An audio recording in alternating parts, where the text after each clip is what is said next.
হঠাৎ যদি ভগবান তোমার কাছে চলে আসে তাহলে খুশি হবে না, ফার্স্টে কনফার্ম হবে যে ভগবান তোমার কাছে এসছে না তুমি ভগবানের কাছে গেছো।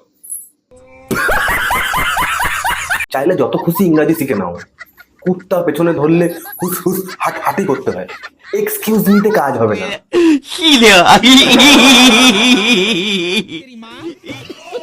কালকে নিউজ চ্যানেলে এক লোক বলল যে চলুন আপনাদেরকে দিল্লি নিয়ে যাই, তখন থেকে রেডি হয়ে বসে আছি, এখনো এলো না। কি বলে? অন্ধকার গলিতে এক ছেলে বাথরুম করছিল, হঠাৎ একটি মেয়ে তাকে দেখে ভয়ে দাঁড়িয়ে পড়ে। তো ছেলেটি বলল, তুমি চলে যাও দিদি ভাই, তুমি যাকে দেখে ভয় করছো আমি তাকে হাত দিয়ে ধরে রেখেছি। तेजस्वी लोग हैं हमारे पास, कितने शानदार विचार रखते हैं।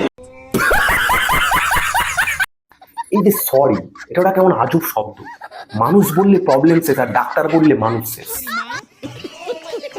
জামাই শ্বশুরকে, বাবা আপনার মেয়ে না আমাকে খুবই জ্বালাতন করে। শ্বশুর, আমার কথা ভাবো একবার, আমার কাছে তো ওরও মা আছে। দুই বন্ধু মদ খাচ্ছিল, তখন হঠাৎ এক বন্ধু বলল যে সামনের ওই 3টে গাছ যতক্ষণ আজকে 6টা না হবে ততক্ষণ অব্দি মদ খাবো। তো পাশ দিয়ে যাওয়া এক লোক তাদেরকে বলল, আরে ভাই ওখানে একটাই গাছ আছে, এবার পুরো জঙ্গল বানাবি নাকি?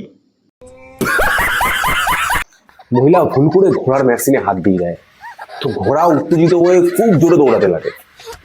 এটা দেখে ঘোড়ার মালিক মহিলাটাকে বলল, বৌদি একবার আমার মেশিনেও হাত দিন, ঘোড়াটাকে তো ধরতে হবে।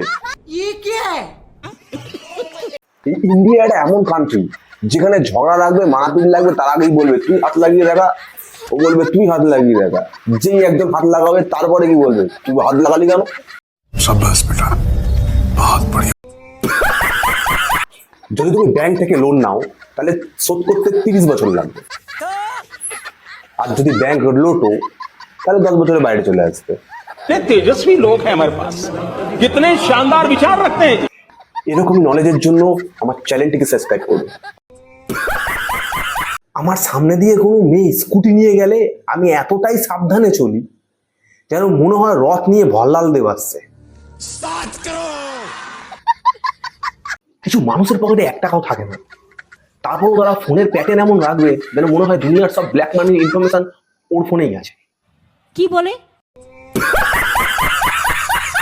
করোনা থেকে বাঁচার জন্য অ্যালকোহল, অর্থ ব্যবস্থাকে বাঁচানোর জন্য অ্যালকোহল, কষ্ট থেকে রেহাই পাওয়ার জন্য অ্যালকোহল। ভাই আমরা অমৃত চিনতে ভুল করছি না তো? এক মাতাল মরে স্বর্গে গেছে, সে যমরাজকে বলল, প্রভু আমি এত বড় মাতাল হওয়ার পরও স্বর্গে কেন? যমরাজ, তুই যে রোজ 3 বার মদের সাথে স্যালাড খেতি আর ভাত না খেয়ে শুয়ে পড়তি, সেটা তোর উপোসের খাতায় কাউন্ট হয়েছে।